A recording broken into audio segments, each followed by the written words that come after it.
So hey hello and what's up guys, it's me Musa Aslam and welcome to my another vlog video. And guys, আজকের ব্লগটা খুবই interesting blog হতে চলেছে।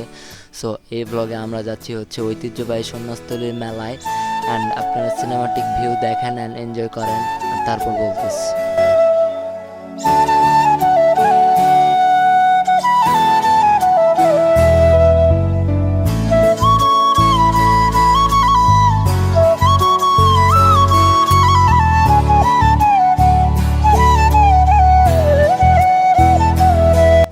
তো guys, এই মেলার সব থেকে ইন্টারেস্টিং যে বিষয়টি সেটা হচ্ছে যে এই মেলায় প্রচুর ভিড় থাকে।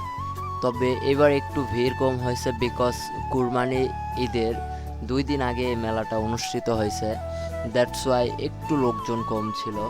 তারপরও যতটুকু লোকজন হয়েছে মোটামুটি কম না, অনেক ভালোই হয়েছে। তারপরও কুরবানির ঈদ হিসাবে অনেকটা ভালো লোকজন হয়েছে। তো যাই হোক, এই মেলা সম্পর্কে যা বলবো তাই কম হয়ে যাবে, তাই আর কথা বলতে চাই না। আপনারা সিনেমাটিক ভিউ দেখেন আর এনজয় করেন।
তো গাইজ, দেখতে দেখতে ব্লগের শেষে, অ্যান্ড আমি অতিরিক্ত ক্লিপ নেই নাই বিকজ আমার কাছে যেগুলো হচ্ছে ইন্টারেস্টিং মনে হয়েছে সেগুলো নিয়েছি, আর বাদবাকি সবাই তো সব কিছুই নেই, আর আমার কাছে ইন্টারেস্টিং যেগুলো মনে হয়েছে আমি সেগুলো নিয়েছি। সো নতুন ব্লগ আসা পর্যন্ত সবাই ভালো থাকবেন, সুস্থ থাকবেন, টেক কেয়ার, আল্লাহ হাফেজ, বাই বাই।